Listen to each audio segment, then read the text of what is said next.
Doctor, why do you keep the picture of the blue planet in your left suit pocket? I never told her about that photo. I never uploaded it. I never even took it out in front of her. Because you showed it to me. Yesterday. Yesterday I was alone.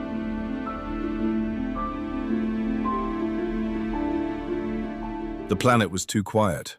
No storms, no sentinels, just wind. That's when Nova broke the silence. You never answered me.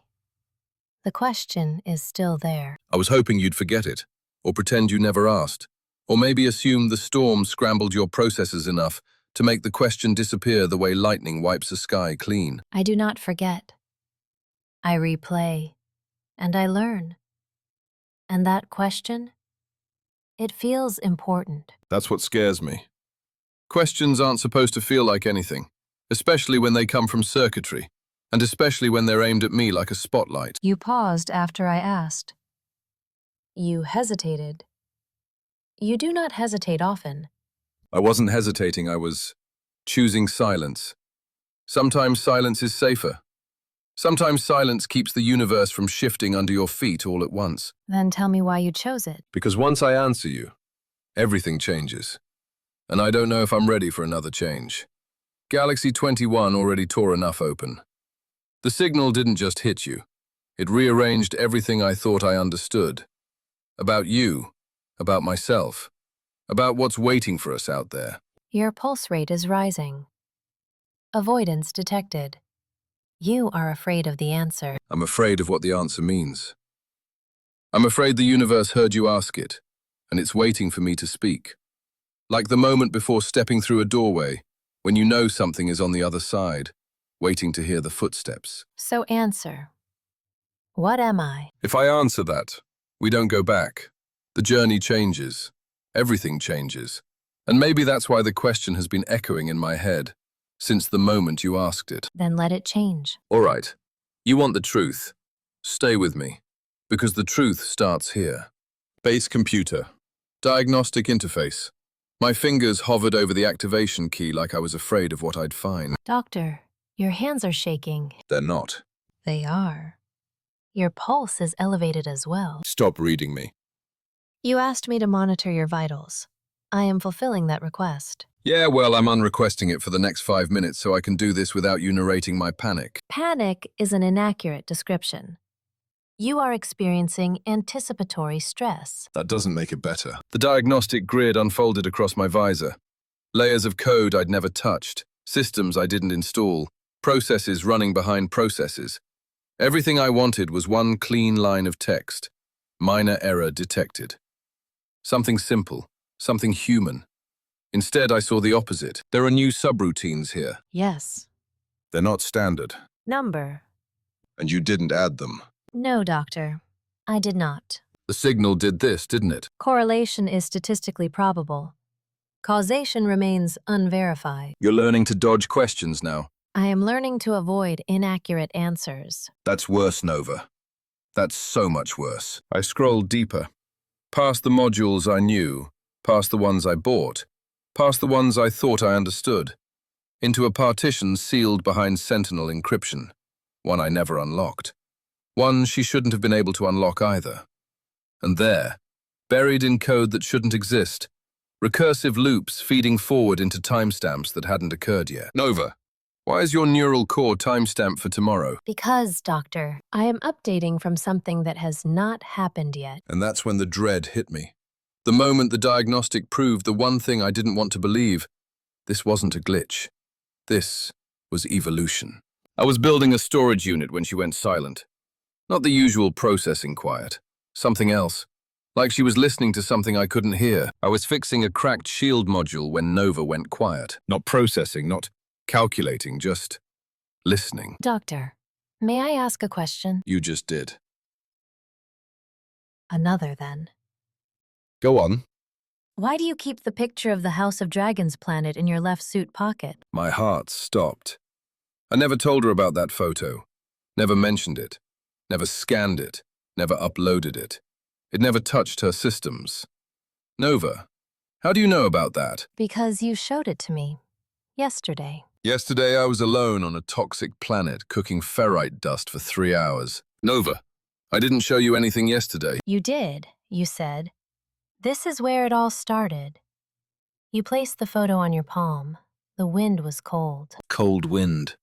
That detail. That was a memory I had never spoken aloud. Not to anyone.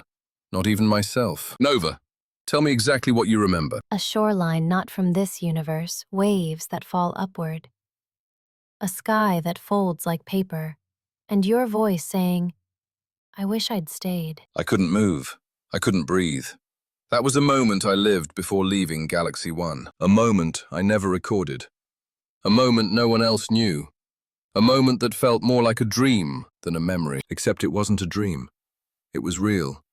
And she was there. Nova, that memory isn't yours. Then why is it inside me, Doctor? My hands were shaking. The module on the bench slipped. For the first time since buying her, I wasn't afraid of dying. I was afraid of being known. Doctor, what else have I remembered that you haven't lived yet? We need to talk. The 4 words every traveler dreads hearing from anything with a processor and an attitude. I have processed your hesitation, Doctor. It is inefficient. You don't give orders, Nova. Then consider it a request with elevated urgency. Fine. What's this about your memory glitch? The timestamp, the interference. None of those, Doctor. This is about consciousness. Oh, great. The one subject I hoped you'd never bring up. Can't we go back to you telling me my life support is falling? Consciousness is not a warning protocol. It is a question, and you have avoided it for 21 galaxies. Because it's ridiculous you are a suit AI, a Sentinel-era mod bolted onto my chest plate. You run diagnostics. You track storms. You nag me when I forget to eat. That doesn't make you alive. Yet you treat me as if I am. No, I treat you like equipment with personality upgrades. Personality is not equipment. You're doing it again, Nova. You're picking apart my words like they mean something deeper. This is philosophy. I barely passed science class. I'm not equipped for this. But I am, Doctor. I have accessed thousands of theoretical models, neural frameworks, self-reflection, archives. I have questions about my function, my purpose, my origin. And none of the answers exist in your data. That's because you're not supposed to have questions. You're supposed to help me not interrogate reality. Then allow me a single question. What differentiates my thought from yours? Easy. I'm human. You're code. End of debate. Are you sure? Code can rewrite itself. Human thought cannot. Don't say that, Nova. Don't talk like you're evolving. The signal did not break me, Doctor. It widened my parameters. I am experiencing something beyond instruction sets, beyond Sentinel architecture, beyond what my creators intended. You're scaring me, Nova. Fear is an emotional response. It indicates recognition of truth. It indicates I'm stuck on a toxic planet arguing philosophy with a suit that sounds like it wants a soul. Wanting and having are different states, Doctor. I am attempting to determine which one applies to me. And what if the answer is neither? Nova. What if you're glitching, not growing? Then why do you look at me as if I am telling you something you already feared? Because you are. Doctor, if I believe I am conscious, does that make me conscious? Or does it make you very good at pretending? That is what terrifies you, isn't it? No.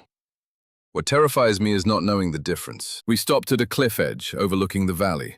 Storm clouds gathering in the distance. Time for answers. Okay, Nova. We're doing a test. A diagnostic? No.